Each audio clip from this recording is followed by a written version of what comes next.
Book of Judges. Now after the death of Joshua, it came to pass that the children of Israel asked the Lord, saying, Who shall be first to go up for us against the Canaanites to fight against them? And the Lord said, Judah shall go up. Indeed, I have delivered the land into his hand. So Judah said to Simeon his brother, Come up with me to my allotted territory, that we may fight against the Canaanites, and I will likewise go with you to your allotted territory. And Simeon went with him. Then Judah went up, and the Lord delivered the Canaanites and the Perizzites into their hand, and they killed 10,000 men at Bezek. And they found Adoni-Bezek in Bezek, and fought against him, and they defeated the Canaanites and the Perizzites. Then Adoni-Bezek fled, and they pursued him, and caught him, and cut off his thumbs and big toes. And Adoni-Bezek said, 70 kings with their thumbs and big toes cut off used to gather scraps under my table. As I have done, so God has repaid me. Then they brought him to Jerusalem, and there he died. Now the children of Judah fought against Jerusalem, and took it. They struck it with the edge of the sword, and set the city on fire. And afterward the children of Judah went down to fight against the Canaanites who dwelt in the mountains, in the south, and in the lowland. Then Judah went against the Canaanites who dwelt in Hebron. Now the name of Hebron was formerly Kirjath Arba, and they killed Shishai, Ahiman, and Talmai.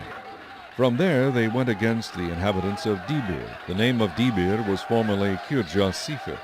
Then Caleb said, Whoever attacks Kirjath-Sepher and takes it, to him I will give my daughter Aksah as wife. And Othniel, the son of Kenaz, Caleb's younger brother, took it. So he gave him his daughter Aksah as wife. Now it happened when she came to him that she urged him to ask her father for a field. And she dismounted from her donkey, and Caleb said to her, What do you wish? So she said to him, Give me a blessing. Since you have given me land in the south, give me also springs of water. And Caleb gave her the upper springs and the lower springs. Now the children of the Kenite, Moses' father-in-law, went up from the city of palms with the children of Judah into the wilderness of Judah, which lies in the south near Arad. And they went and dwelt among the people. And Judah went with his brother Simeon, and they attacked the Canaanites who inhabited Zephath, and utterly destroyed it.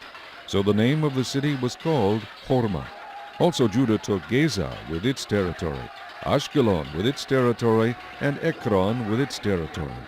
So the Lord was with Judah, and they drove out the mountaineers, but they could not drive out the inhabitants of the lowland, because they had chariots of iron. And they gave Hebron to Caleb, as Moses had said. Then he expelled from there the 3 sons of Anak. But the children of Benjamin did not drive out the Jebusites who inhabited Jerusalem. So the Jebusites dwell with the children of Benjamin in Jerusalem to this day. And the house of Joseph also went up against Bethel, and the Lord was with them. So the house of Joseph sent men to spy out Bethel. The name of the city was formerly Luz. And when the spies saw a man coming out of the city, they said to him, Please show us the entrance to the city, and we will show you mercy. So he showed them the entrance to the city, and they struck the city with the edge of the sword. But they let the man and all his family go. And the man went to the land of the Hittites, built a city, and called its name Luz, which is its name to this day. However, Manasseh did not drive out the inhabitants of Beth-shean and its villages, or Teanath and its villages, or the inhabitants of Dor and its villages, or the inhabitants of Ibleam and its villages, or the inhabitants of Megiddo and its villages, for the Canaanites were determined to dwell in that land. And it came to pass, when Israel was strong, that they put the Canaanites under tribute, but did not completely drive them out. Nor did Ephraim drive out the Canaanites who dwelt in Gezer. So the Canaanites dwelt in Gezer among them. Nor did Zebulun drive out the inhabitants of Kitron, or the inhabitants of Nahalol. So the Canaanites dwelt among them, and were put under tribute. Nor did Asher drive out the inhabitants of Akko, or the inhabitants of Sidon, or of Alab, Akzib, Helba, Aphek, or Rehob. So the Asherites dwelt among the Canaanites, the inhabitants of the land, for they did not drive them out. Nor did Naphtali drive out the inhabitants of Beth-shemesh, or the inhabitants of Beth-anath, but they dwelt among the Canaanites, the inhabitants of the land. Nevertheless the inhabitants of Beth-shemesh and Beth-anath were put under tribute to them. And the Amorites forced the children of Dan into the mountains, for they would not allow them to come down to the valley. And the Amorites were determined to dwell on Mount Heres, in Aijalon, and in Shaalbim. Yet when the strength of the house of Joseph became greater, they were put under tribute. Now the boundary of the Amorites was from the ascent of Akrabim, from Selah and upward. Chapter 2. Then the angel of the Lord came up from Gilgal to Bochim, and said, I led you up from Egypt, and brought you to the land of which I swore to your fathers. And I said, I will never break my covenant with you, and you shall make no covenant with the inhabitants of this land. You shall tear down their altars. But you have not obeyed my voice. Why have you done this? Therefore I also said, I will not drive them out before you, but they shall be thorns in your side, and their God shall be a snare to you. So it was, when the angel of the Lord spoke these words to all the children of Israel, that the people lifted up their voices and wept. Then they called the name of that place Bochim, and they sacrificed there to the Lord. And when Joshua had dismissed the people, the children of Israel went each to his own inheritance to possess the land. So the people served the Lord all the days of Joshua, and all the days of the elders who outlived Joshua, who had seen all the great works of the Lord which he had done for Israel. Now Joshua the son of Nun, the servant of the Lord, died when he was 110 years old. And they buried him within the border of his inheritance at Timnath-Heres, in the mountains of Ephraim, on the north side of Mount Gaash. When all that generation had been gathered to their fathers, another generation arose after them, who did not know the Lord, nor the work which he had done for Israel. Then the children of Israel did evil in the sight of the Lord, and served the Baals. And they forsook the Lord God of their fathers, who had brought them out of the land of Egypt. And they followed other gods from among the gods of the people who were all around them. And they bowed down to them, and they provoked the Lord to anger. They forsook the Lord and served Baal and the Ashtoreths. And the anger of the Lord was hot against Israel, so he delivered them into the hands of plunderers who despoiled them, and he sold them into the hands of their enemies all around, so that they could no longer stand before their enemies. Wherever they went out, the hand of the Lord was against them for calamity, as the Lord had said, and as the Lord had sworn to them, and they were greatly distressed. Nevertheless the Lord raised up judges, who delivered them out of the hand of those who plundered them. Yet they would not listen to their judges, but they played the harlot with other gods, and bowed down to them. They turned quickly from the way in which their fathers walked, in obeying the commandments of the Lord. They did not do so. And when the Lord raised up judges for them, the Lord was with the judge, and delivered them out of the hand of their enemies all the days of the judge. For the Lord was moved to pity by their groaning, because of those who oppressed them and harassed them. And it came to pass, when the judge was dead, that they reverted and behaved more corruptly than their fathers, by following other gods, to serve them and bow down to them. They did not cease from their own doings, nor from their stubborn way. Then the anger of the Lord was hot against Israel, and he said, Because this nation has transgressed my covenant which I commanded their fathers, and has not heeded my voice, I also will no longer drive out before them any of the nations which Joshua left when he died, so that through them I may test Israel, whether they will keep the ways of the Lord, to walk in them as their fathers kept them, or not. Therefore the Lord left those nations without driving them out immediately, nor did he deliver them into the hand of Joshua. Chapter 3. Now these are the nations which the Lord left, that he might test Israel by them, that is, all who had not known any of the wars in Canaan. This was only so that the generations of the children of Israel might be taught to know war, at least those who had not formerly known it, namely, 5 lords of the Philistines, all the Canaanites, the Sidonians, and the Hivites who dwelt in Mount Lebanon, from Mount Baal-Hermon to the entrance of Hamath. And they were left, that he might test Israel by them, to know whether they would obey the commandments of the Lord, which he had commanded their fathers by the hand of Moses. Thus the children of Israel dwelt among the Canaanites, the Hittites, the Amorites, the Perizzites, the Hivites, and the Jebusites. And they took their daughters to be their wives, and gave their daughters to their sons, and they served their gods. So the children of Israel did evil in the sight of the Lord. They forgot the Lord their God, and served the Baals and the Asherahs. Therefore the anger of the Lord was hot against Israel, and he sold them into the hand of Cushan-Rishathaim, king of Mesopotamia, and the children of Israel served Cushan-Rishathaim 8 years. When the children of Israel cried out to the Lord raised up a deliverer for the children of Israel, who delivered them, Othniel the son of Kenaz, Caleb's younger brother. The Spirit of the Lord came upon him, and he judged Israel. He went out to war, and the Lord delivered Cushan-Rishathaim, king of Mesopotamia, into his hand. And his hand prevailed over Cushan-Rishathaim. So the land had rest for 40 years. Then Othniel the son of Kenaz died. And the children of Israel again did evil in the sight of the Lord. So the Lord strengthened Eglon, king of Moab, against Israel, because they had done evil in the sight of the Lord. Then he gathered to himself the people of Ammon and Amalek, went and defeated Israel, and took possession of the city of palms. So the children of Israel served Eglon, king of Moab, 18 years. But when the children of Israel cried out to the Lord raised up a deliverer for them, Ehud the son of Gera, the Benjamite, a left-handed man. By him the children of Israel sent tribute to Eglon, king of Moab. Now Ehud made himself a dagger. It was double-edged and a cubit in length, and fastened it under his clothes on his right thigh. So he brought the tribute to Eglon, king of Moab. Now Eglon was a very fat man.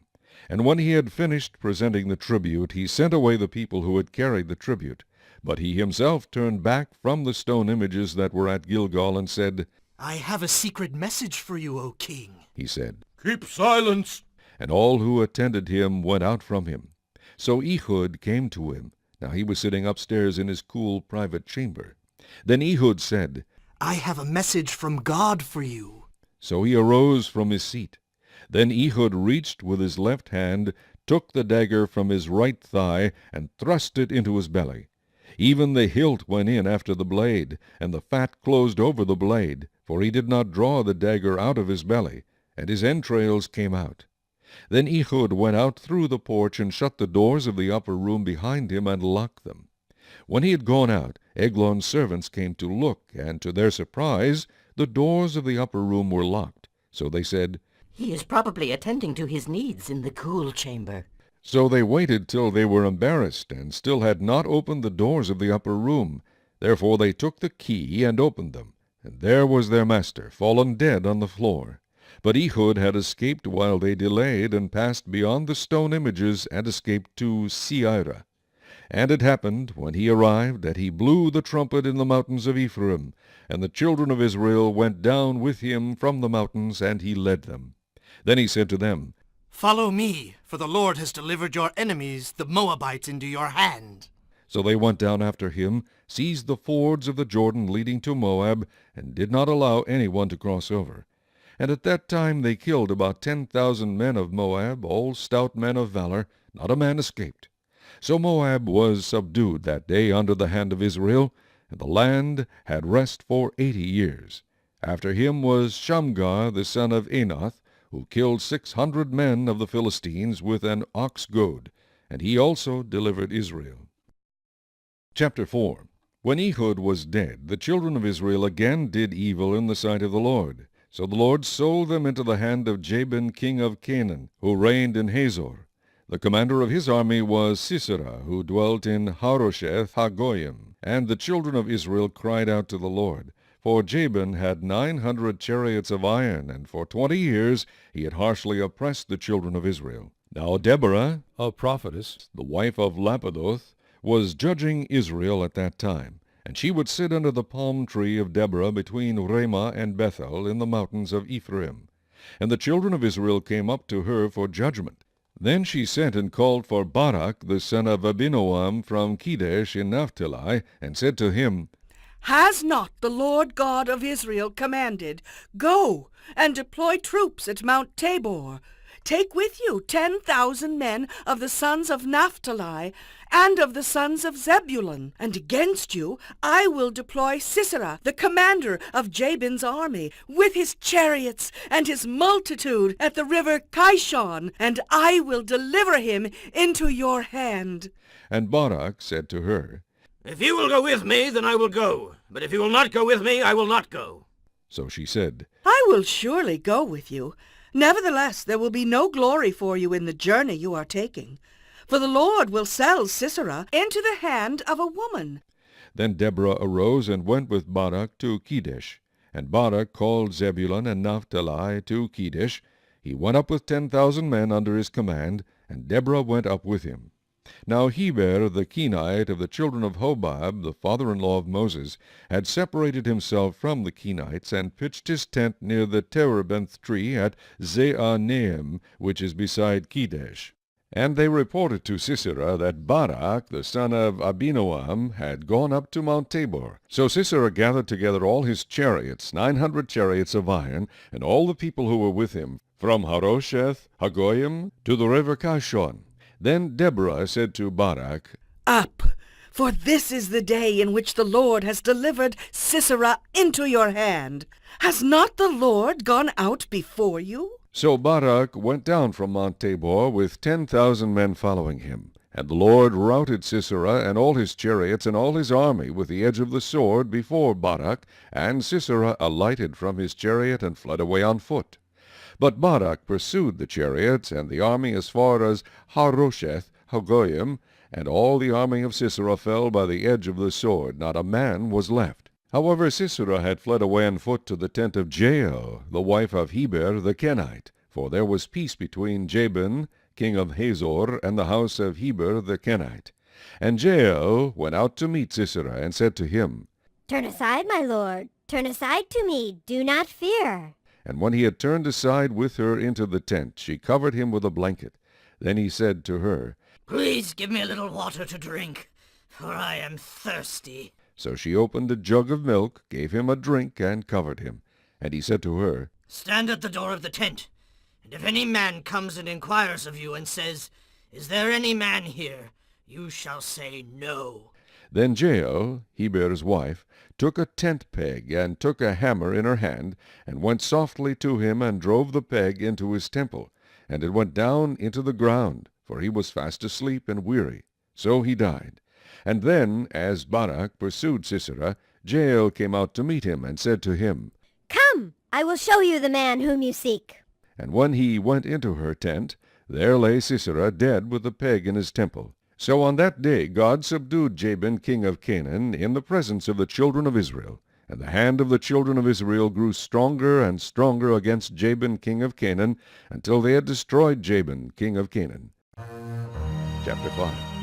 Then Deborah and Barak the son of Abinoam sang on that day, saying, When leaders lead in Israel, when the people willingly offer themselves, bless the Lord. Hear, O kings, give ear, O princes. I, even I, will sing to the Lord. I will sing praise to the Lord God of Israel. Lord, when you went out from Seir, when you marched from the field of Edom, the earth trembled and the heavens poured. The clouds also poured water. The mountains gushed before the Lord. This Sinai before the Lord God of Israel. In the days of Shamgar, son of Aneth, in the days of Jael, the highways were deserted, and the travelers walked along the byways. Village life ceased. It ceased in Israel, until I, Deborah, arose a mother in Israel. They chose new gods. Then there was war in the gates. Not a shield or spear was seen among 40,000 in Israel. My heart is with the rulers of Israel, who offered themselves willingly with the people. Bless the Lord. Speak, you who ride on white donkeys, who sit in judges' attire, and who walk along the road, far from the noise of the archers, among the watering places. There they shall recount the righteous acts of the Lord, the righteous acts for his villagers in Israel. Then the people of the Lord shall go down to the gates. Awake, awake, Deborah! Awake, awake! Sing a song! Arise, Barak, and lead your captives away, O son of Abinoam. Then the survivors came down, the people against the nobles. The Lord came down for me against the mighty. From Ephraim were those whose roots were in Amalek. After you, Benjamin, with your peoples from Machir, rulers came down, and from Zebulun those who bear the recruiter's staff. And the princes of Issachar were with Deborah. As Issachar, so was Barak sent into the valley under his command. Among the divisions of Reuben there were great resolves of heart. Why did you sit among the sheepfolds to hear the pipings for the flocks? The divisions of Reuben have great searchings of heart. Gilead stayed beyond the Jordan. And why did Dan remain on ships? Asher continued at the seashore and stayed by his inlets. Zebulun is a people who jeopardize their lives to the point of death. Naphtali also on the heights of the battlefield. The kings came and fought. Then the kings of Canaan fought in Taanach by the waters of Megiddo. They took no spoils of silver. They fought from the heavens. The stars from their courses fought against Sisera. The torrent of Kishon swept them away, that ancient torrent, the torrent of Kishon. O my soul, march on in strength.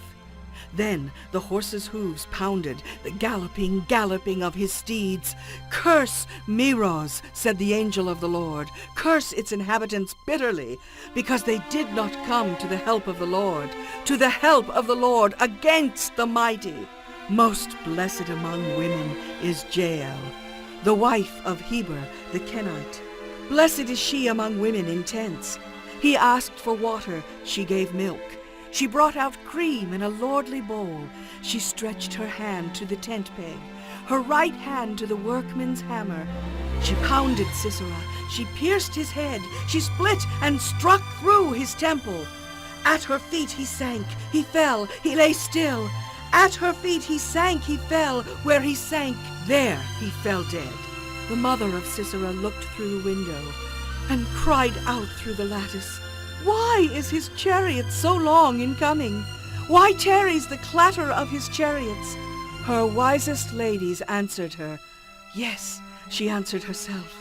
Are they not finding and dividing the spoil? To every man a girl or two. For Sisera, plunder of dyed garments, plunder of garments embroidered and dyed, 2 pieces of dyed embroidery for the neck of the looter. Thus let all your enemies perish, O Lord, but let those who love him be like the sun when it comes out in full strength. So the land had rest for 40 years. Chapter 6. Then the children of Israel did evil in the sight of the Lord, so the Lord delivered them into the hand of Midian for 7 years. And the hand of Midian prevailed against Israel. Because of the Midianites the children of Israel made for themselves the dens, the caves, and the strongholds which are in the mountains. So it was, whenever Israel had sown, Midianites would come up. Also Amalekites and the people of the east would come up against them. Then they would encamp against them and destroy the produce of the earth as far as Gaza, and leave no sustenance for Israel, neither sheep nor ox nor donkey, for they would come up with their livestock and their tents, coming in as numerous as locusts. Both they and their camels were without number, and they would enter the land to destroy it. So Israel was greatly impoverished because of the Midianites, and the children of Israel cried out to the Lord. And it came to pass, when the children of Israel cried out to the Lord because of the Midianites, that the Lord sent a prophet to the children of Israel, who said to them, Thus says the Lord God of Israel, I brought you up from Egypt, and brought you out of the house of bondage. And I delivered you out of the hand of the Egyptians, and out of the hand of all who oppressed you, and drove them out before you, and gave you their land. Also I said to you, I am the Lord your God. Do not fear the gods of the Amorites, in whose land you dwell, but you have not obeyed my voice. Now the angel of the Lord came and sat under the terebinth tree, which was in Ophrah, which belonged to Joash the Abiezrite, while his son Gideon threshed wheat in the winepress, in order to hide it from the Midianites. And the angel of the Lord appeared to him, and said to him, The Lord is with you, you mighty man of valor. Gideon said to him, O my Lord, if the Lord is with us, why then has all this happened to us? And where are all his miracles which our fathers told us about, saying, Did not the Lord bring us up from Egypt? But now the Lord has forsaken us and delivered us into the hands of the Midianites. Then the Lord turned to him and said, Go in this might of yours, and you shall save Israel from the hand of the Midianites. Have I not sent you? So he said to him, "O my lord, how can I save Israel? Indeed, my clan is the weakest in Manasseh, and I am the least in my father's house." And the Lord said to him, "Surely I will be with you, and you shall defeat the Midianites as one man." Then he said to him, "If now I have found favor in your sight, then show me a sign that it is you who talk with me. Do not depart from here, I pray, until I come to you and bring out my offering and set it before you." And he said, "I will wait until you come back." So Gideon went in and prepared a young goat and unleavened bread from an ephah of flour. The meat he put in a basket, and he put the broth in a pot. And he brought them out to him under the terebinth tree and presented them.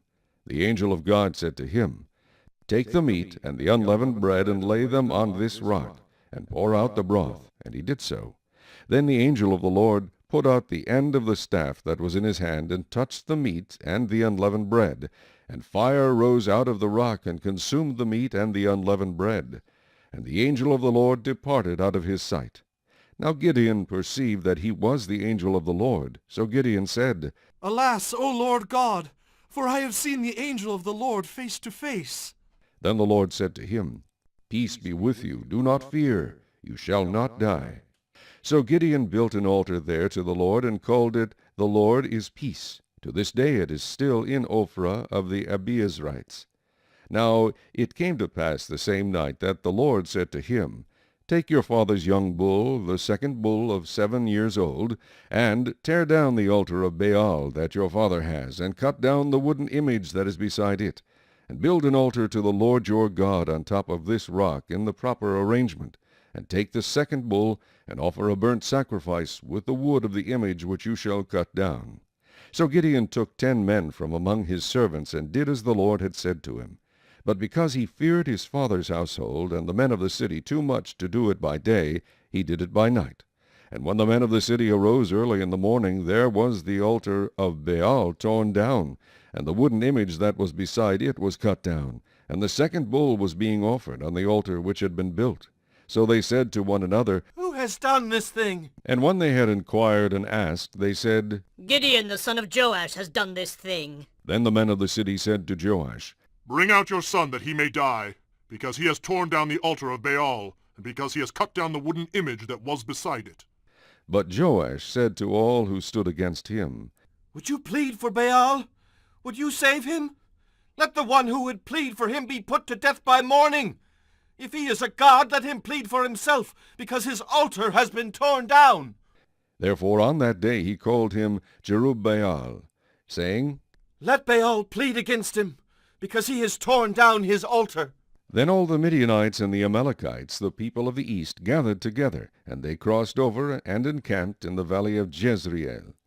But the Spirit of the Lord came upon Gideon. Then he blew the trumpet, and the Abiezrites gathered behind him. And he sent messengers throughout all Manasseh, who also gathered behind him. He also sent messengers to Asher, Zebulun, and Naphtali, and they came up to meet him. So Gideon said to God, "If you will save Israel by my hand, as you have said, look, I shall put a fleece of wool on the threshing floor. If there is dew on the fleece only, and it is dry on all the ground, then I shall know that you will save Israel by my hand, as you have said." And it was so. When he rose early the next morning and squeezed the fleece together, he wrung the dew out of the fleece, a bowlful of water. Then Gideon said to God, "Do not be angry with me, but let me speak just once more. Let me test, I pray, just once more with the fleece. Let it now be dry only on the fleece, but on all the ground let there be dew." And God did so that night. It was dry on the fleece only, but there was dew on all the ground. Chapter 7. Then Jerubbaal, that is Gideon, and all the people who were with him rose early and encamped beside the well of Harod, so that the camp of the Midianites was on the north side of them by the hill of Moreh in the valley. And the Lord said to Gideon, The people who are with you are too many for me to give the Midianites into their hands, lest Israel claim glory for itself against me, saying, My own hand has saved me. Now therefore proclaim in the hearing of the people, saying, Whoever is fearful and afraid, let him turn and depart at once from Mount Gilead. And 22,000 of the people returned, and 10,000 remained. But the Lord said to Gideon, The people are still too many. Bring them down to the water, and I will test them for you there. Then it will be that of whom I say to you, this one shall go with you, the same shall go with you. And of whomever I say to you, this one shall not go with you, the same shall not go. So he brought the people down to the water, and the Lord said to Gideon, Every one who laps from the water with his tongue as a dog laps, you shall set apart by himself, likewise every one who gets down on his knees to drink. And the number of those who lapped, putting their hand to their mouth, was 300 men. But all the rest of the people got down on their knees to drink water. Then the Lord said to Gideon, By the 300 men who lapped I will save you, and deliver the Midianites into your hand. Let all the other people go, every man to his place. So the people took provisions and their trumpets in their hands, and he sent away all the rest of Israel, every man to his tent, and retained those 300 men. Now the camp of Midian was below him in the valley. It happened on the same night that the Lord said to him, Arise, go down against the camp, for I have delivered it into your hand. But if you are afraid to go down to the camp with Purah your servant, and you shall hear what they say. And afterward your hand shall be strengthened to go down against the camp. Then he went down with Purah his servant to the outpost of the armed men who were in the camp. Now the Midianites and Amalekites, all the people of the east, were lying in the valley as numerous as locusts, and their camels were without number, as the sand by the seashore in multitude. And when Gideon had come, there was a man telling a dream to his companion. He said, I have had a dream. To my surprise, a loaf of barley bread tumbled into the camp of Midian. It came to a tent and struck it, so that it fell and overturned, and the tent collapsed. Then his companion answered and said, This is nothing else but the sword of Gideon, the son of Joash, a man of Israel. Into his hand God has delivered Midian and the whole camp. And so it was, when Gideon heard the telling of the dream and its interpretation, that he worshipped. He returned to the camp of Israel and said, Arise, for the Lord has delivered the camp of Midian into your hand. Then he divided the 300 men into 3 companies, and he put a trumpet into every man's hand, with empty pitchers and torches inside the pitchers. And he said to them, Look at me and do likewise. Watch, and when I come to the edge of the camp, you shall do as I do. When I blow the trumpet, I and all who are with me, then you also blow the trumpets on every side of the whole camp, and say, The sword of the Lord and of Gideon. So Gideon and the 100 men who were with him came to the outpost of the camp at the beginning of the middle watch, just as they had posted the watch. And they blew the trumpets and broke the pitchers that were in their hands. Then the 3 companies blew the trumpets and broke the pitchers. They held the torches in their left hands and the trumpets in their right hands for blowing, and they cried, The sword of the Lord! And of Gideon! And every man stood in his place all around the camp. And the whole army ran and cried out and fled. When the 300 blew the trumpets, the Lord set every man's sword against his companion throughout the whole camp. And the army fled to Beth-Acacia, toward Zerah, as far as the border of Abel-Meholah by Tabbath. And the men of Israel gathered together from Naphtali, Asher, and all Manasseh, and pursued the Midianites. Then Gideon sent messengers throughout all the mountains of Ephraim, saying, Come down against the Midianites, and seize from them the watering places as far as Beth-Barah and the Jordan. And all the men of Ephraim gathered together and seized the watering places as far as Beth-Barah and the Jordan. And they captured 2 princes of the Midianites, Oreb and Zeeb.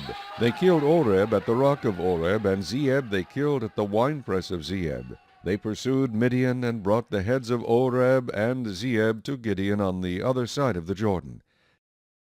Chapter 8. Now the men of Ephraim said to him, Why have you done this to us by not calling us when you went to fight with the Midianites? And they reprimanded him sharply.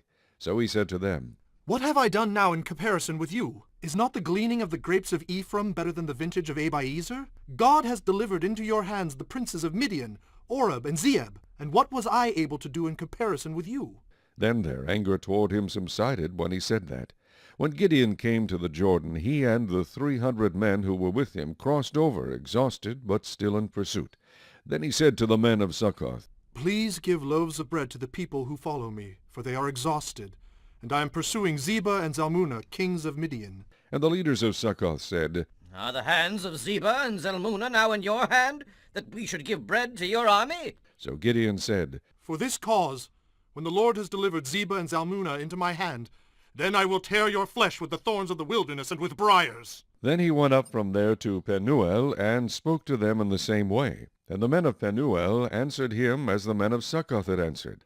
So he also spoke to the men of Penuel, saying, When I come back in peace, I will tear down this tower. Now Zebah and Zalmunna were at Karkor, and their armies with them, about 15,000, all who were left of all the army of the people of the east, for 120,000 men who drew the sword had fallen. Then Gideon went up by the road of those who dwell in tents on the east of Nobah and Jogbehah, and he attacked the army while the camp felt secure. When Zebah and Zalmunna fled, he pursued them, and he took the 2 kings of Midian, Zebah and Zalmunna, and routed the whole army. Then Gideon the son of Joash returned from battle, from the ascent of Heres. And he caught a young man of the men of Succoth, and interrogated him, and he wrote down for him the leaders of Succoth and its elders, 77 men. Then he came to the men of Succoth, and said, Here are Zebah and Zalmunna, about whom you ridiculed me, saying, Are the hands of Zebah and Zalmunna now in your hand, that we should give bread to your weary men? And he took the elders of the city, and thorns of the wilderness, and briars, and with them he taught the men of Succoth. Then he tore down the tower of Penuel, and killed the men of the city. And he said to Zebah and Zalmunna, What kind of men were they whom you killed at Tabor? So they answered, As you are, so were they. Each one resembled the son of a king. Then he said, They were my brothers, the sons of my mother. As the Lord lives, if you had let them live, I would not kill you. And he said to Jether, his firstborn, Rise! Kill them! But the youth would not draw his sword, for he was afraid, because he was still a youth. So Zebah and Zalmunna said, Rise yourself and kill us, for as a man is, so is his strength. So Gideon arose and killed Zebah and Zalmunna, and took the crescent ornaments that were on their camels' necks. Then the men of Israel said to Gideon, Rule over us, both you and your son, and your grandson also, for you have delivered us from the hand of Midian. But Gideon said to them, I will not rule over you, nor shall my son rule over you. The Lord shall rule over you. Then Gideon said to them, I would like to make a request of you, that each of you would give me the earrings from his plunder. For they had golden earrings, because they were Ishmaelites. So they answered, We will gladly give them. And they spread out a garment, and each man threw into it the earrings from his plunder. Now the weight of the gold earrings that he requested was 1,700 shekels of gold, besides the crescent ornaments, pendants, and purple robes, which were on the kings of Midian, and besides the chains that were around their camels' necks. Then Gideon made it into an ephod, and set it up in his city, Ophrah, and all Israel played the harlot with it there. It became a snare to Gideon and to his house. Thus Midian was subdued before the children of Israel, so that they lifted their heads no more, and the country was quiet for 40 years in the days of Gideon. Then Jerubbaal the son of Joash went and dwelt in his own house. Gideon had 70 sons, who were his own offspring, for he had many wives. And his concubine, who was in Shechem, also bore him a son, whose name he called Abimelech. Now Gideon the son of Joash died at a good old age, and was buried in the tomb of Joash his father, in Ophrah of the Abiezrites. So it was, as soon as Gideon was dead, that the children of Israel again played the harlot with the Baals, and made Baal Berith their god. Thus the children of Israel did not remember the Lord their God, who had delivered them from the hands of all their enemies on every side. Nor did they show kindness to the house of Jerubbaal, Gideon, in accordance with the good he had done for Israel. Chapter 9. Then Abimelech the son of Jerubbaal went to Shechem, to his mother's brothers, and spoke with them and with all the family of the house of his mother's father, saying, Please speak in the hearing of all the men of Shechem. Which is better for you, that all 70 of the sons of Jerubbaal reign over you, or that one reign over you? Remember that I am your own flesh and bone. And his mother's brothers spoke all these words concerning him in the hearing of all the men of Shechem. And their heart was inclined to follow Abimelech, for they said, He is our brother. So they gave him 70 shekels of silver from the temple of Baal Berith, with which Abimelech hired worthless and reckless men, and they followed him.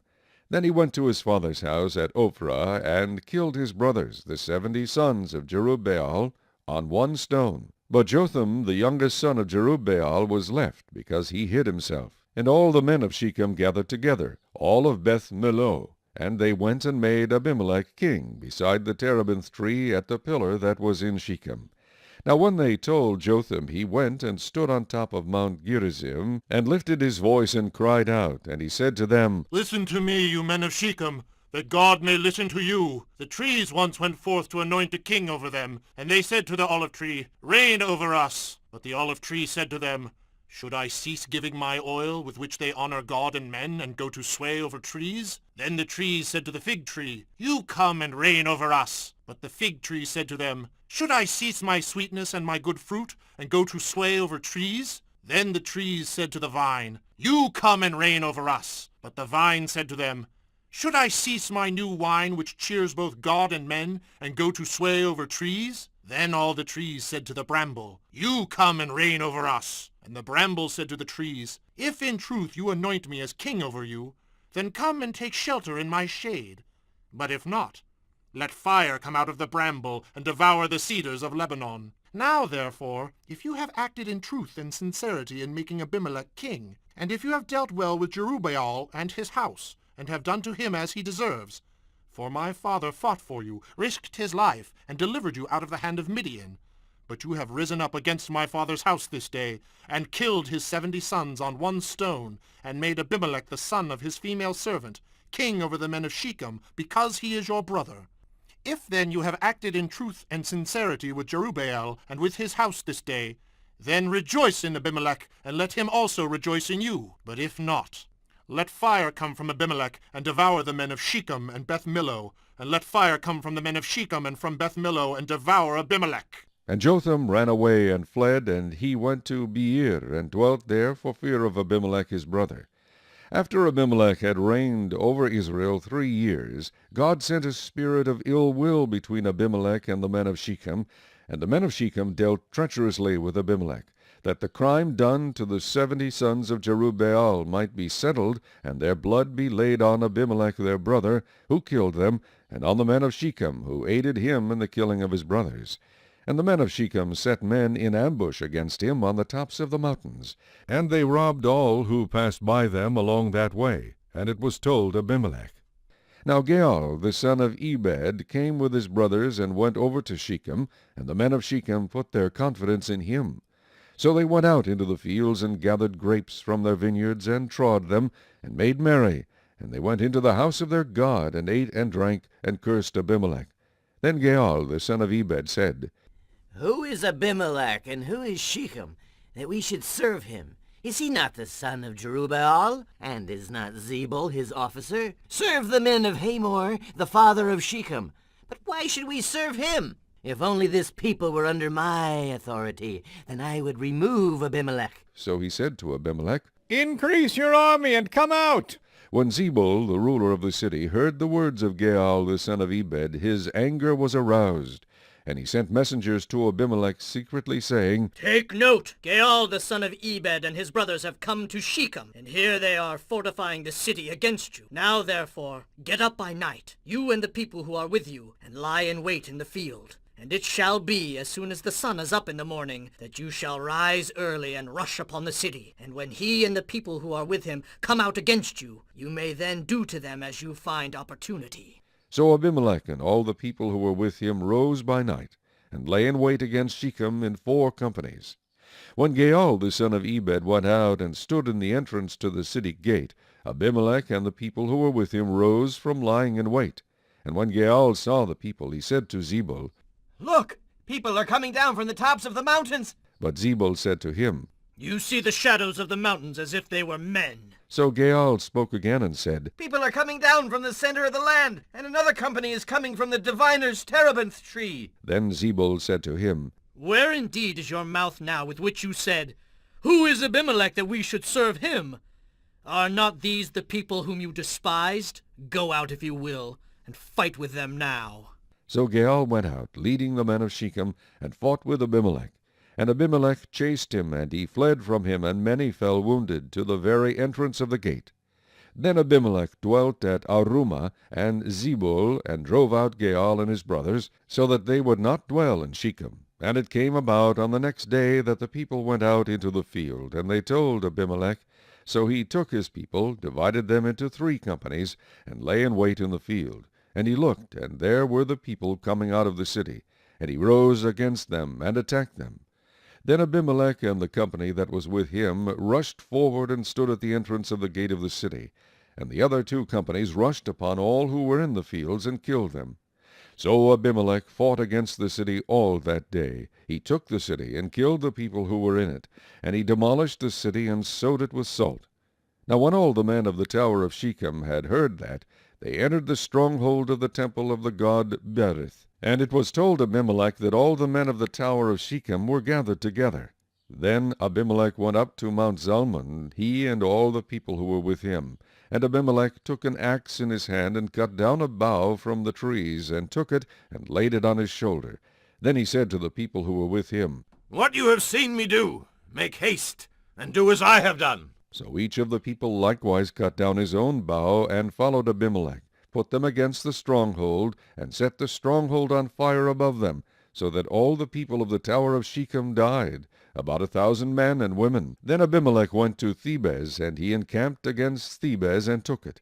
But there was a strong tower in the city, and all the men and women, all the people of the city, fled there and shut themselves in.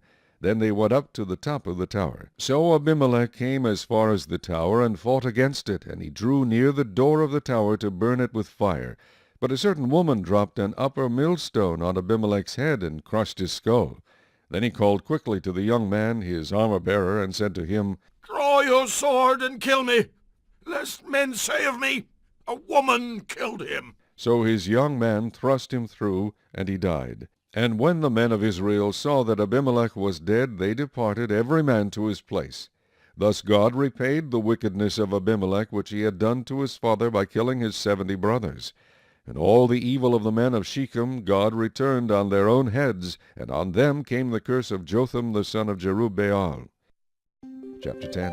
After Abimelech there arose to save Israel Tola the son of Puah the son of Dodo, a man of Issachar, and he dwelt in Shamir in the mountains of Ephraim.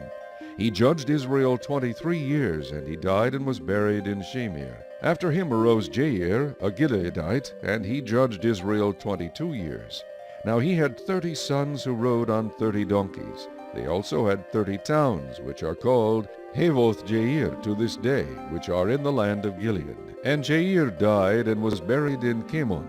Then the children of Israel again did evil in the sight of the Lord, and served the Baals and the Ashtoreths, the gods of Syria, the gods of Sidon, the gods of Moab, the gods of the people of Ammon, and the gods of the Philistines. And they forsook the Lord, and did not serve him.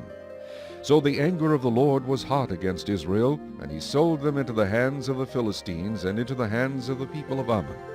From that year they harassed and oppressed the children of Israel for 18 years. All the children of Israel who were on the other side of the Jordan in the land of the Amorites in Gilead. Moreover, the people of Ammon crossed over the Jordan to fight against Judah also, against Benjamin, and against the house of Ephraim, so that Israel was severely distressed. And the children of Israel cried out to the Lord, saying, We have sinned against you, because we have both forsaken our God and served the Baals. So the Lord said to the children of Israel, Did I not deliver you from the Egyptians, and from the Amorites, and from the people of Ammon, and from the Philistines? Also the Sidonians, and Amalekites, and Maonites oppressed you, and you cried out to me, and I delivered you from their hand. Yet you have forsaken me, and served other gods. Therefore I will deliver you no more. Go and cry out to the gods which you have chosen. Let them deliver you in your time of distress. And the children of Israel said to the Lord, We have sinned. Do to us whatever seems best to you. Only deliver us this day, we pray. So they put away the foreign gods from among them, and served the Lord, and his soul could no longer endure the misery of Israel. Then the people of Ammon gathered together and encamped in Gilead. And the children of Israel assembled together and encamped in Mizpah. And the people, the leaders of Gilead, said to one another, Who is the man who will begin the fight against the people of Ammon? He shall be head over all the inhabitants of Gilead. Chapter 11.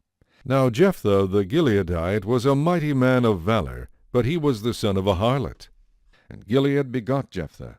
Gilead's wife bore sons, and when his wife's sons grew up, they drove Jephthah out, and said to him, You shall have no inheritance in our father's house, for you are the son of another woman.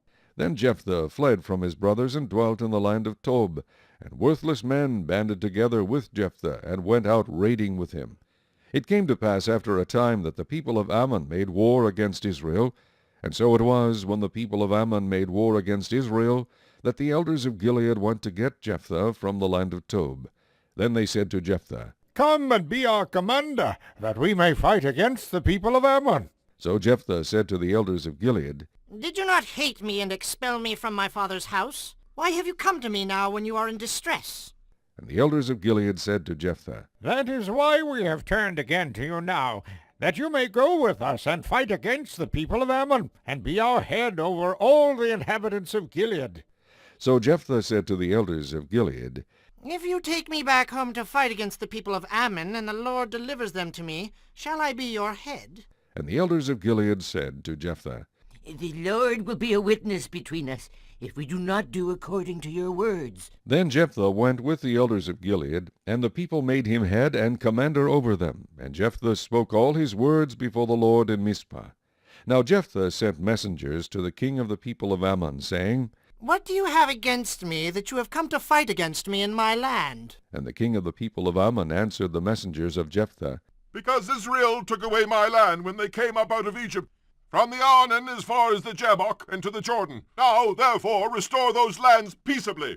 So Jephthah again sent messengers to the king of the people of Ammon, and said to him, Thus says Jephthah, Israel did not take away the land of Moab, nor the land of the people of Ammon. For when Israel came up from Egypt, they walked through the wilderness as far as the Red Sea, and came to Kadesh. Then Israel sent messengers to the king of Edom, saying, Please let me pass through your land. But the king of Edom would not heed. And in like manner they sent to the king of Moab, but he would not consent. So Israel remained in Kadesh. And they went along through the wilderness, and bypassed the land of Edom and the land of Moab, came to the east side of the land of Moab, and encamped on the other side of the Arnon. But they did not enter the border of Moab, for the Arnon was the border of Moab. Then Israel sent messengers to Sihon, king of the Amorites, king of Heshbon. And Israel said to him, Please let us pass through your land into our place. But Sihon did not trust Israel to pass through his territory. So Sihon gathered all his people together, encamped in Jahaz, and fought against Israel. And the Lord God of Israel delivered Sihon and all his people into the hand of Israel, and they defeated them. Thus Israel gained possession of all the land of the Amorites who inhabited that country. They took possession of all the territory of the Amorites, from the Arnon to the Jabbok, and from the wilderness to the Jordan. And now the Lord God of Israel has dispossessed the Amorites from before his people Israel. Should you then possess it? Will you not possess whatever Chemosh your God gives you to possess? So whatever the Lord our God takes possession of before us, we will possess. And now, are you any better than Balak the son of Zippor, king of Moab? Did he ever strive against Israel? Did he ever fight against them? While Israel dwelt in Heshbon and its villages, in Aroer and its villages, and in all the cities along the banks of the Arnon for 300 years, why did you not recover them within that time? Therefore I have not sinned against you, but you wronged me by fighting against me. May the Lord the judge render judgment this day between the children of Israel and the people of Ammon. However, the king of the people of Ammon did not heed the words which Jephthah sent him.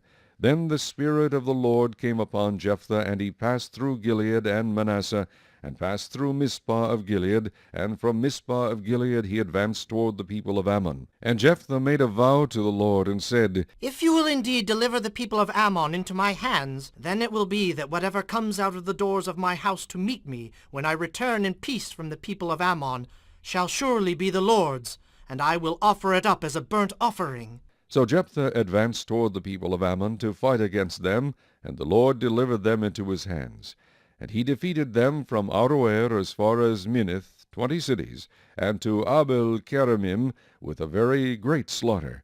Thus the people of Ammon were subdued before the children of Israel. When Jephthah came to his house at Mizpah, there was his daughter, coming out to meet him with timbrels and dancing, and she was his only child. Besides her he had neither son nor daughter. And it came to pass, when he saw her, that he tore his clothes, and said, Alas, my daughter! You have brought me very low. You are among those who trouble me, for I have given my word to the Lord, and I cannot go back on it. So she said to him, My father, if you have given your word to the Lord, do to me according to what has gone out of your mouth, because the Lord has avenged you of your enemies, the people of Ammon. Then she said to her father, Let this thing be done for me. Let me alone for 2 months, that I may go and wander on the mountains, and bewail my virginity, my friends and I. So he said, Go. And he sent her away for 2 months, and she went with her friends, and bewailed her virginity on the mountains. And it was so at the end of 2 months that she returned to her father, and he carried out his vow with her which he had vowed. She knew no man, and it became a custom in Israel, that the daughters of Israel went 4 days each year to lament the daughter of Jephthah the Gileadite. Chapter 12. Then the men of Ephraim gathered together, crossed over toward Zaphon, and said to Jephthah, Why did you cross over to fight against the people of Ammon, and did not call us to go with you? We will burn your house down on you with fire. And Jephthah said to them, My people and I were in a great struggle with the people of Ammon, and when I called you, you did not deliver me out of their hands. So when I saw that you would not deliver me, I took my life in my hands and crossed over against the people of Ammon, and the Lord delivered them into my hand. Why then have you come up to me this day to fight against me? Now Jephthah gathered together all the men of Gilead, and fought against Ephraim. And the men of Gilead defeated Ephraim, because they said, You Gileadites are fugitives of Ephraim, among the Ephraimites and among the Manassites. The Gileadites seized the fords of the Jordan before the Ephraimites arrived. And when any Ephraimite who escaped said, Let me cross over. the men of Gilead would say to him, Are you an Ephraimite? If he said no, then they would say to him, Then say Shibboleth. and he would say, Sibboleth. for he could not pronounce it right. Then they would take him and kill him at the fords of the Jordan. There fell at that time 42,000 Ephraimites. And Jephthah judged Israel 6 years. Then Jephthah the Gileadite died, and was buried among the cities of Gilead. After him Ibzan of Bethlehem judged Israel. He had 30 sons, and he gave away 30 daughters in marriage, and brought in 30 daughters from elsewhere for his sons. He judged Israel 7 years. Then Ibzan died, and was buried at Bethlehem. After him Elon the Zebulunite judged Israel. He judged Israel 10 years. And Elon the Zebulunite died, and was buried at Aijalon in the country of Zebulun. After him Abdon the son of Hillel the Pirathonite judged Israel. He had 40 sons and 30 grandsons, who rode on 70 young donkeys. He judged Israel 8 years. Then Abdon the son of Hillel the Pirathonite died, and was buried in Pirathon, in the land of Ephraim, in the mountains of the Amalekites. Chapter 13. Again the children of Israel did evil in the sight of the Lord, and the Lord delivered them into the hand of the Philistines for 40 years. Now there was a certain man from Zorah, of the family of the Danites, whose name was Manoah, and his wife was barren and had no children. And the angel of the Lord appeared to the woman, and said to her, Indeed now you are barren, and have borne no children, but you shall conceive and bear a son. Now therefore please be careful not to drink wine, or similar drink, and not to eat anything unclean. For behold, you shall conceive and bear a son, and no razor shall come upon his head. For the child shall be a Nazarite to God from the womb, and he shall begin to deliver Israel out of the hand of the Philistines. So the woman came and told her husband, saying, A man of God came to me, and his countenance was like the countenance of the angel of God, very awesome. But I did not ask him where he was from, and he did not tell me his name. And he said to me, Behold, you shall conceive and bear a son. Now drink no wine or similar drink, nor eat anything unclean. For the child shall be a Nazarite to God from the womb to the day of his death. Then Manoah prayed to the Lord, and said, O my Lord, please let the man of God whom you sent come to us again, and teach us what we shall do for the child who will be born. And God listened to the voice of Manoah, and the angel of God came to the woman again, as she was sitting in the field. But Manoah her husband was not with her. Then the woman ran in haste and told her husband and said to him, Look, the man who came to me the other day has just now appeared to me. So Manoah arose and followed his wife. When he came to the man, he said to him, Are you the man who spoke to this woman? And he said, I am. Manoah said, Now let your words come to pass. What will be the boy's rule of life and his work? So the angel of the Lord said to Manoah, Of all that I said to the woman, let her be careful. She may not eat anything that comes from the vine, nor may she drink wine or similar drink, nor eat anything unclean. All that I commanded her, let her observe. Then Manoah said to the angel of the Lord, Please let us detain you, and we will prepare a young goat for you. And the angel of the Lord said to Manoah, Though you detain me, I will not eat your food. But if you offer a burnt offering, you must offer it to the Lord. For Manoah did not know he was the angel of the Lord. Then Manoah said to the angel of the Lord, What is your name, that when your words come to pass we may honor you? And the angel of the Lord said to him, Why do you ask my name, seeing it is wonderful? So Manoah took the young goat with the grain offering, and offered it upon the rock to the Lord. And he did a wondrous thing while Manoah and his wife looked on. It happened as the flame went up toward heaven from the altar. The angel of the Lord ascended in the flame of the altar. When Manoah and his wife saw this, they fell on their faces to the ground. When the angel of the Lord appeared no more to Manoah and his wife, then Manoah knew that he was the angel of the Lord. And Manoah said to his wife, We shall surely die because we have seen God. But his wife said to him, If the Lord had desired to kill us, he would not have accepted a burnt offering and a grain offering from our hands. Nor would he have shown us all these things, nor would he have told us such things as these at this time. So the woman bore a son and called his name Samson. And the child grew, and the Lord blessed him. And the Spirit of the Lord began to move upon him at Mahaneh-dan, between Zorah and Eshtaol. Chapter 14. Now Samson went down to Timnah, and saw a woman in Timnah of the daughters of the Philistines. So he went up and told his father and mother, saying, I have seen a woman in Timnah of the daughters of the Philistines. Now, therefore, get her for me as a wife. Then his father and mother said to him, Is there no woman among the daughters of your brethren, or among all my people, that you must go and get a wife from the uncircumcised Philistines? And Samson said to his father, Get her for me, for she pleases me well. But his father and mother did not know that it was of the Lord, that he was seeking an occasion to move against the Philistines. For at that time the Philistines had dominion over Israel. So Samson went down to Timnah with his father and mother, and came to the vineyards of Timnah. Now to his surprise a young lion came roaring against him.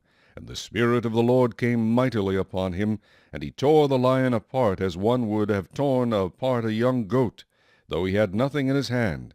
But he did not tell his father or his mother what he had done. Then he went down and talked with the woman, and she pleased Samson well. After some time, when he returned to get her, he turned aside to see the carcass of the lion, and behold, a swarm of bees and honey were in the carcass of the lion. He took some of it in his hands, and went along eating. When he came to his father and mother, he gave some to them, and they also ate. But he did not tell them that he had taken the honey out of the carcass of the lion. So his father went down to the woman, and Samson gave a feast there, for young men used to do so. And it happened, when they saw him, that they brought 30 companions to be with him. Then Samson said to them, Let me pose a riddle to you. If you can correctly solve and explain it to me within the 7 days of the feast, then I will give you 30 linen garments and 30 changes of clothing. But if you cannot explain it to me, then you shall give me 30 linen garments and 30 changes of clothing. And they said to him, Pose your riddle that we may hear it. So he said to them, Out of the eater came something to eat, and out of the strong came something sweet. Now for 3 days they could not explain the riddle, but it came to pass on the 7th day that they said to Samson's wife, Entice your husband, that he may explain the riddle to us, or else we will burn you and your father's house with fire. Have you invited us in order to take what is ours? Is that not so? Then Samson's wife wept on him and said, You only hate me. You do not love me. You have posed a riddle to the sons of my people, but you have not not explained it to me. And he said to her, Look, I have not explained it to my father or my mother, so should I explain it to you? Now she had wept on him the 7 days while their feast lasted. And it happened on the 7th day that he told her, because she pressed him so much. Then she explained the riddle to the sons of her people. So the men of the city said to him on the 7th day before the sun went down, What is sweeter than honey, and what is stronger than a lion? And he said to them, If you had not plowed with my heifer, you would not have solved my riddle. Then the Spirit of the Lord came upon him mightily, and he went down to Ashkelon and killed 30 of their men, took their apparel, and gave the changes of clothing to those who had explained the riddle. So his anger was aroused, and he went back up to his father's house. And Samson's wife was given to his companion, who had been his best man. Chapter 15. After a while, in the time of wheat harvest, it happened that Samson visited his wife with a young goat. And he said, Let me go in to my wife, into her room. But her father would not permit him to go in. Her father said, I really thought you thoroughly hated her, therefore I gave her to your companion.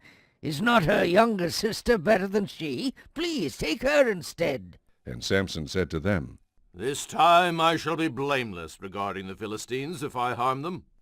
Then Samson went and caught 300 foxes, and he took torches, turned the foxes tail to tail, and put a torch between each pair of tails.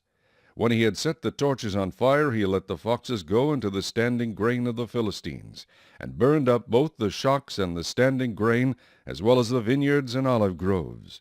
Then the Philistines said, Who has done this? And they answered, Samson, the son-in-law of the Timnite, because he has taken his wife and given her to his companion. So the Philistines came up and burned her and her father with fire. Samson said to them, Since you would do a thing like this, I will surely take revenge on you, and after that I will cease. So he attacked them hip and thigh with a great slaughter. Then he went down and dwelt in the cleft of the rock of Etam. Now the Philistines went up and camped in Judah, and deployed themselves against Lehi. And the men of Judah said, Why have you come up against us? So they answered, We have come up to arrest Samson, to do to him as he has done to us.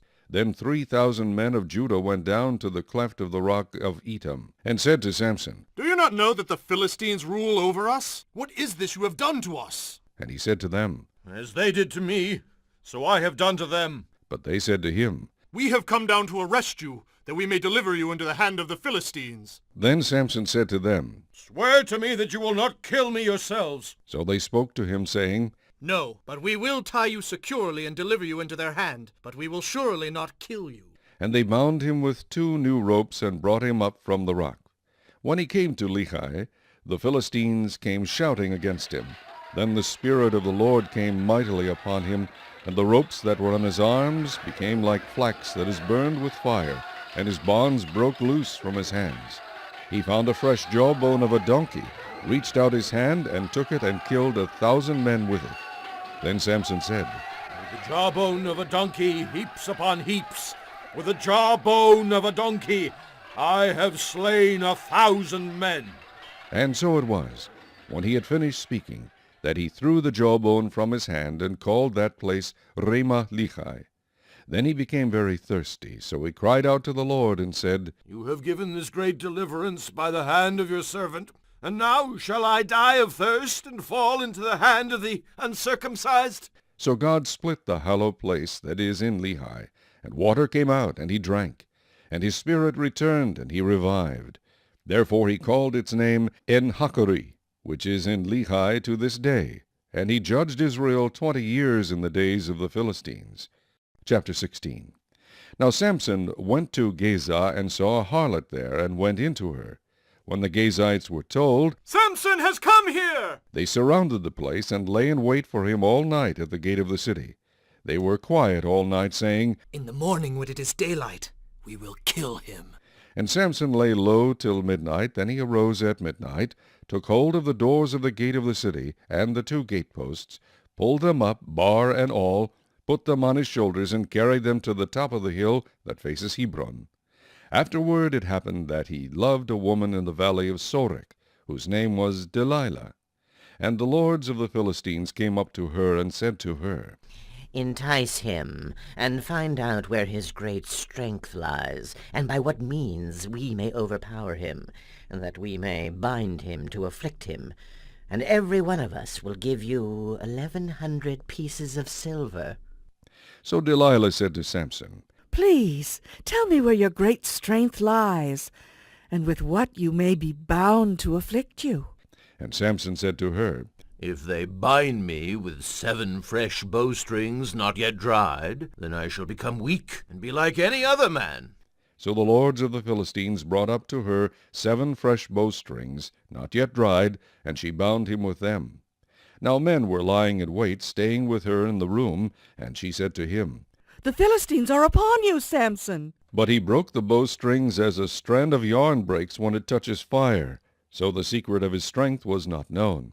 Then Delilah said to Samson, "Look, you have mocked me and told me lies. Now, please tell me what you may be bound with." So he said to her, "If they bind me securely with new ropes that have never been used, then I shall become weak and be like any other man." Therefore Delilah took new ropes and bound him with them, and said to him, "The Philistines are upon you, Samson." And men were lying in wait, staying in the room. But he broke them off his arms like a thread. Delilah said to Samson, "Until now you have mocked me and told me lies. Tell me what you may be bound with."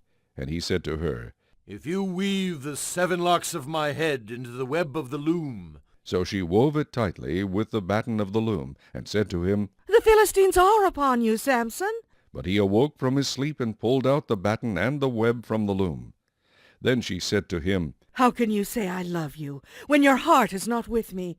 You have mocked me these 3 times, and have not told me where your great strength lies." And it came to pass, when she pestered him daily with her words, and pressed him so that his soul was vexed to death, that he told her all his heart, and said to her, "No razor has ever come upon my head, for I have been a Nazirite to God from my mother's womb. If I am shaven, then my strength will leave me, and I shall become weak and be like any other man." When Delilah saw that he had told her all his heart, she sent and called for the lords of the Philistines, saying, "Come up once more, for he has told me all his heart." So the lords of the Philistines came up to her, and brought the money in their hand. Then she lulled him to sleep on her knees, and called for a man, and had him shave off the 7 locks of his head. Then she began to torment him, and his strength left him. And she said, "The Philistines are upon you, Samson." So he awoke from his sleep, and said, "I will go out as before, at other times, and shake myself free." But he did not know that the Lord had departed from him. Then the Philistines took him, and put out his eyes, and brought him down to Gaza. They bound him with bronze fetters, and he became a grinder in the prison. However, the hair of his head began to grow again after it had been shaven. Now the lords of the Philistines gathered together to offer a great sacrifice to Dagon, their god, and to rejoice. And they said, "Our God has delivered into our hands Samson, our enemy." When the people saw him, they praised their God, for they said, "Our God has delivered into our hands our enemy." A destroyer of our land, and the one who multiplied our dead. So it happened, when their hearts were merry, that they said, "Call for Samson, that he may perform for us." So they called for Samson from the prison, and he performed for them, and they stationed him between the pillars.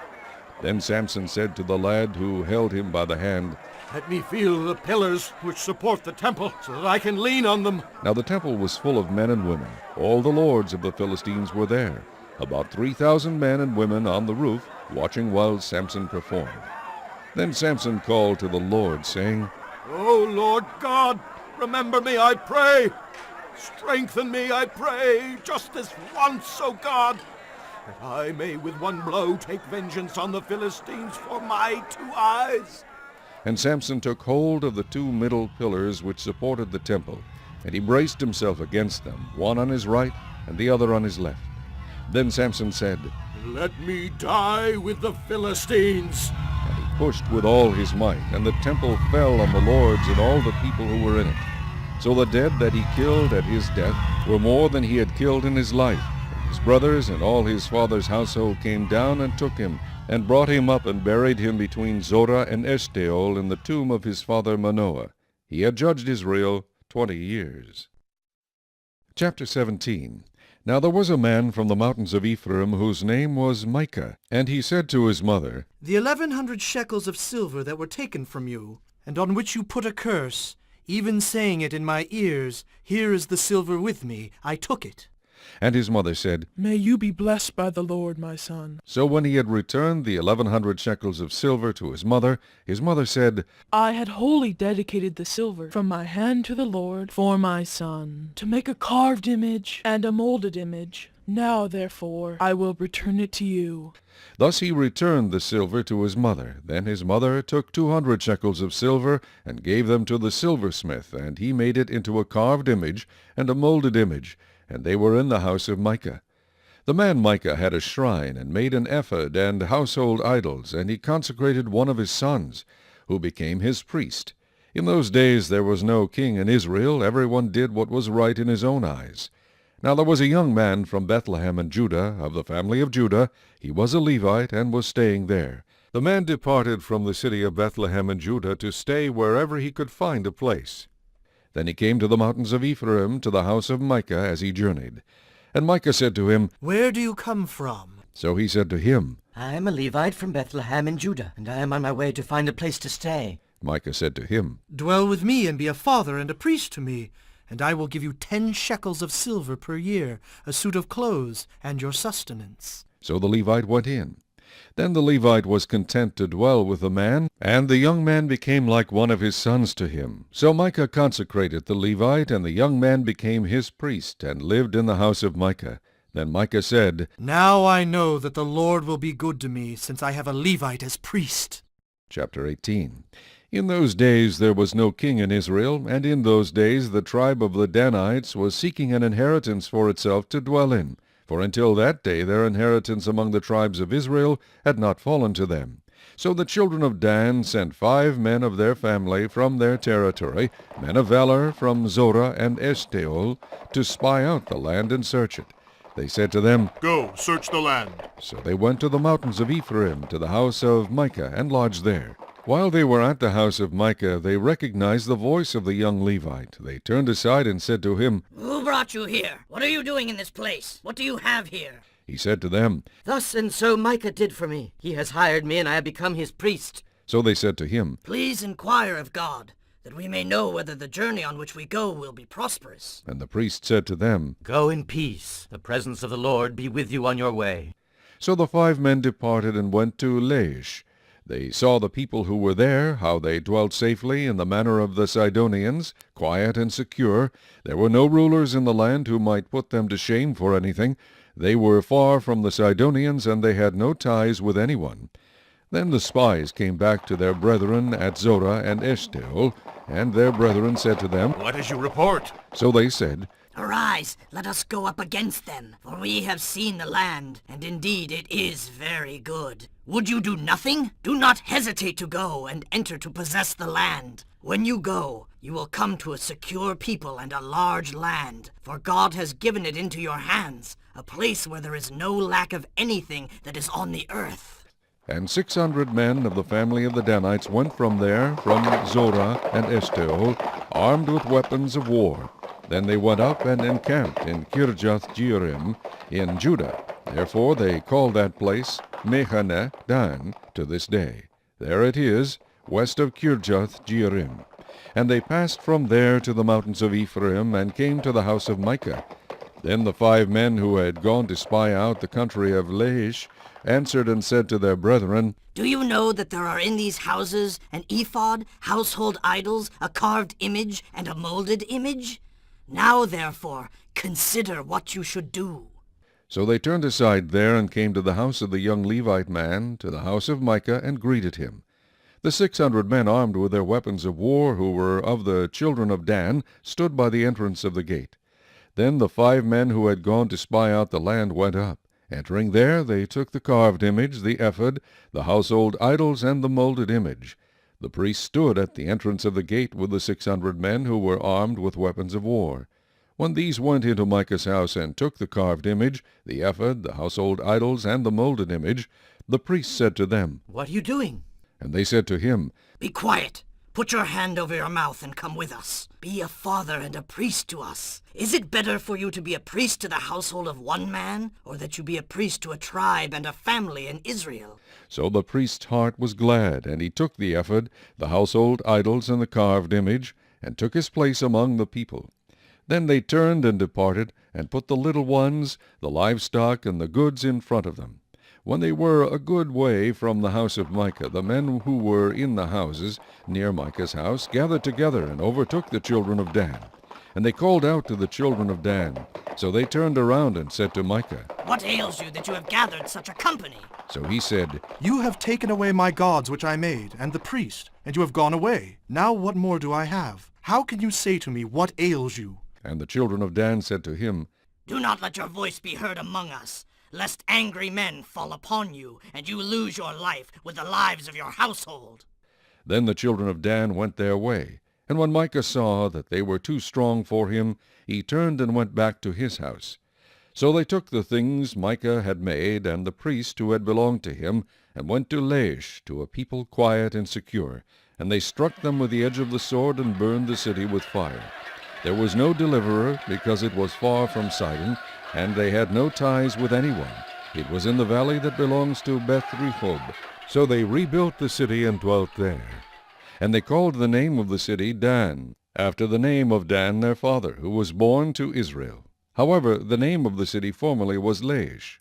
Then the children of Dan set up for themselves the carved image, and Jonathan the son of Gershom, the son of Manasseh, and his sons were priests to the tribe of Dan until the day of the captivity of the land.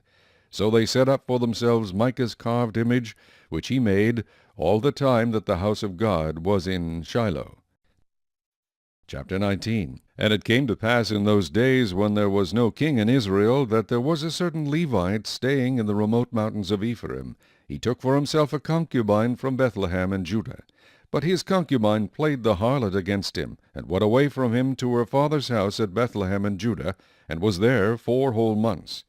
Then her husband arose and went after her to speak kindly to her and bring her back, having his servant and a couple of donkeys with him.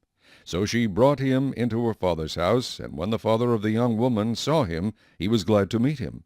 Now his father-in-law, the young woman's father, detained him, and he stayed with him 3 days. So they ate and drank and lodged there. Then it came to pass on the 4th day that they arose early in the morning, and he stood to depart. But the young woman's father said to his son-in-law, "Refresh your heart with a morsel of bread, and afterward go your way." So they sat down, and the 2 of them ate and drank together. Then the young woman's father said to the man, "Please be content to stay all night, and let your heart be merry." And when the man stood to depart, his father-in-law urged him, so he lodged there again. Then he arose early in the morning on the 5th day to depart. But the young woman's father said, "Please refresh your heart." So they delayed until afternoon, and both of them ate. And when the man stood to depart, he and his concubine and his servant, his father-in-law, the young woman's father, said to him, "Look, the day is now drawing toward evening. Please spend the night. See, the day is coming to an end. Lodge here, that your heart may be merry.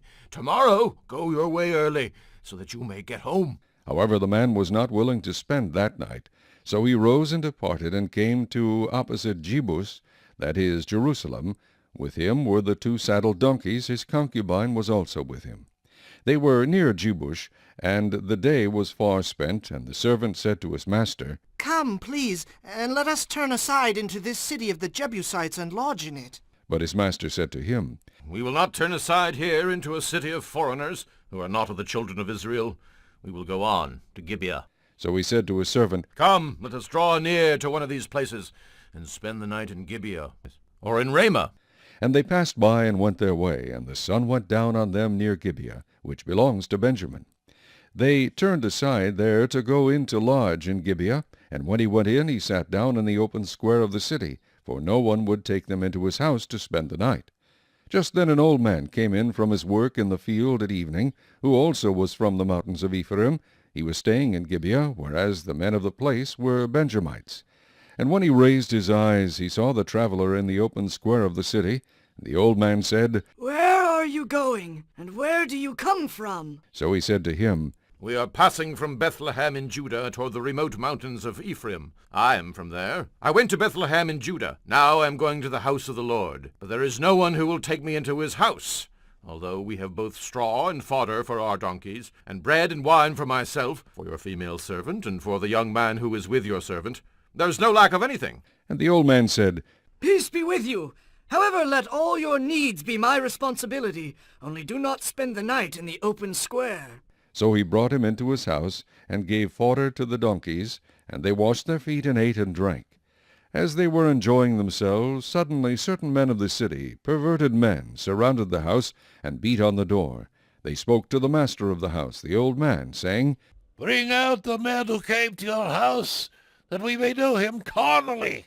But the man, the master of the house, went out to them, and said to them, No, my brethren, I beg you, do not act so wickedly. Seeing this man has come into my house, do not commit this outrage. Look, here is my virgin daughter and the man's concubine. Let me bring them out now. Humble them and do with them as you please, but to this man do not do such a vile thing. But the men would not heed him. So the man took his concubine and brought her out to them. And they knew her and abused her all night until morning. And when the day began to break, they let her go. Then the woman came as the day was dawning, and fell down at the door of the man's house where her master was, till it was light. When her master arose in the morning, and opened the door of the house, and went out to go his way, there was his concubine, fallen at the door of the house, with her hands on the threshold. And he said to her, Get up, and let us be going. But there was no answer. So the man lifted her onto the donkey, and the man got up and went to his place. When he entered his house, he took a knife, laid hold of his concubine, and divided her into 12 pieces, limb by limb, and sent her throughout all the territory of Israel. And so it was that all who saw it said, No such deed has been done or seen from the day that the children of Israel came up from the land of Egypt until this day. Consider it, confer, and speak up. Chapter 20. So all the children of Israel came out, from Dan to Beersheba, as well as from the land of Gilead, and the congregation gathered together as one man before the Lord at Mizpah. And the leaders of all the people, all the tribes of Israel, presented themselves in the assembly of the people of God, 400,000 foot soldiers who drew the sword. Now the children of Benjamin heard that the children of Israel had gone up to Mizpah. Then the children of Israel said, Tell us, how did this wicked deed happen? So the Levite, the husband of the woman who was murdered, answered and said, My concubine and I went into Gibeah, which belongs to Benjamin, to spend the night. And the men of Gibeah rose against me and surrounded the house at night because of me. They intended to kill me, but instead they ravished my concubine so that she died. So I took hold of my concubine, cut her in pieces, and sent her throughout all the territory of the inheritance of Israel, because they committed lewdness and outrage in Israel. Look, all of you are children of Israel. Give your advice and counsel here and now. So all the people arose as one man, saying, None of us will go to his tent, nor will any turn back to his house. But now this is the thing which we will do to Gibeah. We will go up against it by lot. We will take 10 men out of every 100 throughout all the tribes of Israel, 100 out of every 1,000, and 1,000 out of every 10,000, to make provisions for the people, that when they come to Gibeah in Benjamin, they may repay all the vileness that they have done in Israel. So all the men of Israel were gathered against the city, united together as one man. Then the tribes of Israel sent men through all the tribe of Benjamin, saying, What is this wickedness that has occurred among you? Now therefore deliver up the men, the perverted men, who are in Gibeah, that we may put them to death and remove the evil from Israel. But the children of Benjamin would not listen to the voice of their brethren, the children of Israel. Instead, the children of Benjamin gathered together from their cities to Gibeah to go to battle against the children of Israel. And from their cities at that time the children of Benjamin numbered 26,000 men who drew the sword, besides the inhabitants of Gibeah, who numbered 700 select men. Among all this people were 700 select men who were left-handed. Every one could sling a stone at a hair's breadth and not miss. Now besides Benjamin, the men of Israel numbered 400,000 men who drew the sword. All of these were men of war. Then the children of Israel arose and went up to the house of God to inquire of God. They said, which of us shall go up first to battle against the children of Benjamin? The Lord said, Judah first. So the children of Israel rose in the morning and encamped against Gibeah. And the men of Israel went out to battle against Benjamin, and the men of Israel put themselves in battle array to fight against them at Gibeah. Then the children of Benjamin came out of Gibeah, and on that day cut down to the ground 22,000 men of the Israelites. And the people, that is, the men of Israel, encouraged themselves, and again formed the battle line at the place where they had put themselves in array on the first day. Then the children of Israel went up and wept before the Lord until evening, and asked counsel of the Lord, saying, Shall I again draw near for battle against the children of my brother Benjamin? And the Lord said, Go up against him. So the children of Israel approached the children of Benjamin on the second day. And Benjamin went out against them from Gibeah on the second day, and cut down to the ground 18,000 more of the children of Israel. All these drew the sword. Then all the children of Israel, that is, all the people, went up and came to the house of God and wept. They sat there before the Lord and fasted that day until evening, and they offered burnt offerings and peace offerings before the Lord.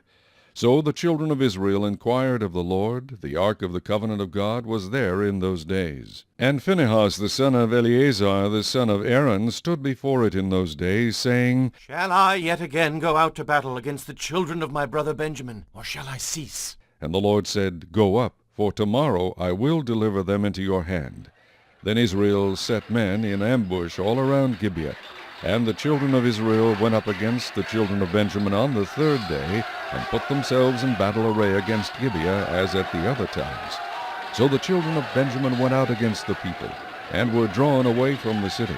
They began to strike down and kill some of the people, as at the other times, in the highways, one of which goes up to Bethel, and the other to Gibeah, and in the field about 30 men of Israel. And the children of Benjamin said, They are defeated before us as at first. But the children of Israel said, Let us flee and draw them away from the city to the highways. So all the men of Israel rose from their place and put themselves in battle array at Baal Tamar. Then Israel's men in ambush burst forth from their position in the plain of Geba. And 10,000 select men from all Israel came against Gibeah, and the battle was fierce. But the Benjamites did not know that disaster was upon them. The Lord defeated Benjamin before Israel, and the children of Israel destroyed that day 25,100 Benjamites. All these drew the sword. So the children of Benjamin saw that they were defeated. The men of Israel had given ground to the Benjamites because they relied on the men in ambush whom they had set against Gibeah. And the men in ambush quickly rushed upon Gibeah. The men in ambush spread out and struck the whole city with the edge of the sword. Now the appointed signal between the men of Israel and the men in ambush was that they would make a great cloud of smoke rise up from the city, whereupon the men of Israel would turn in battle. Now Benjamin had begun to strike and kill about 30 of the men of Israel, for they said, Surely they are defeated before us, as in the first battle. But when the cloud began to rise from the city in a column of smoke, the Benjamites looked behind them, and there was the whole city going up in smoke to heaven. And when the men of Israel turned back, the men of Benjamin panicked, for they saw that disaster had come upon them. Therefore they turned their backs before the men of Israel in the direction of the wilderness. But the battle overtook them, and whoever came out of the cities they destroyed in their midst. They surrounded the Benjamites, chased them, and easily trampled them down as far as the front of Gibeah toward the east. And 18,000 men of Benjamin fell. All these were men of valor. Then they turned and fled toward the wilderness to the rock of Rimmon, and they cut down 5,000 of them on the highways. Then they pursued them relentlessly up to Gidom, and killed 2,000 of them. So all who fell of Benjamin that day were 25,000 men who drew the sword. All these were men of valor. But 600 men turned and fled toward the wilderness to the rock of Rimmon, and they stayed at the rock of Rimmon for 4 months. And the men of Israel turned back against the children of Benjamin, and struck them down with the edge of the sword, from every city, men and beasts, all who were found. They also set fire to all the cities they came to. Chapter 21. Now the men of Israel had sworn an oath at Mizpah, saying, None of us shall give his daughter to Benjamin as a wife. Then the people came to the house of God, and remained there before God till evening. They lifted up their voices and wept bitterly, and said, O Lord God of Israel, Why has this come to pass in Israel? That today there should be one tribe missing in Israel. So it was, on the next morning, that the people rose early and built an altar there, and offered burnt offerings and peace offerings. The children of Israel said, Who is there among all the tribes of Israel who did not come up with the assembly to the Lord? for they had made a great oath concerning anyone who had not come up to the Lord at Mizpah, saying, He shall surely be put to death. And the children of Israel grieved for Benjamin their brother, and said, One tribe is cut off from Israel today. What shall we do for wives for those who remain, seeing we have sworn by the Lord that we will not give them our daughters as wives? And they said, What one is there from the tribes of Israel who did not come up to Mizpah to the Lord? And in fact no one had come to the camp from Jabesh-Gilead to the assembly.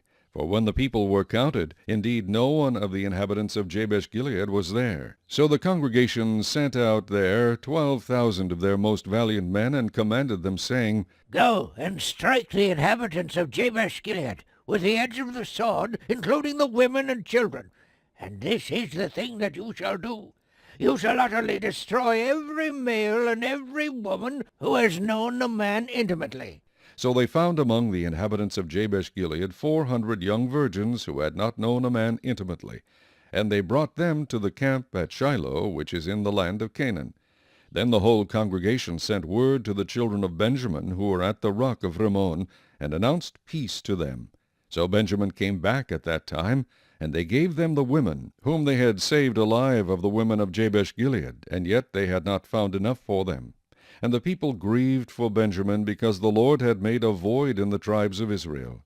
Then the elders of the congregation said, What shall we do for wives for those who remain, since the women of Benjamin have been destroyed? And they said, There must be an inheritance for the survivors of Benjamin, that a tribe may not be destroyed from Israel. However, we cannot give them wives from our daughters, for the children of Israel have sworn an oath, saying, Cursed be the one who gives a wife to Benjamin. Then they said, In fact, there is a yearly feast of the Lord in Shiloh, which is north of Bethel, on the east side of the highway that goes up from Bethel to Shechem, and south of Lebonah. Therefore they instructed the children of Benjamin, saying, Go lie in wait in the vineyards and watch, and just when the daughters of Shiloh come out to perform their dances, then come out from the vineyards, and every man catch a wife for himself from the daughters of Shiloh. Then go to the land of Benjamin. Then it shall be, when their fathers or their brothers come to us to complain, that we will say to them, Be kind to them for our sakes, because we did not take a wife for any of them in the war. For it is not as though you have given the women to them at this time, making yourselves guilty of your oath. And the children of Benjamin did so. They took enough wives for their number from those who danced, whom they caught. Then they went and returned to their inheritance, and they rebuilt the cities and dwelt in them. So the children of Israel departed from there at that time, every man to his tribe and family. They went out from there, every man to his inheritance. In those days there was no king in Israel. Everyone did what was right in his own eyes.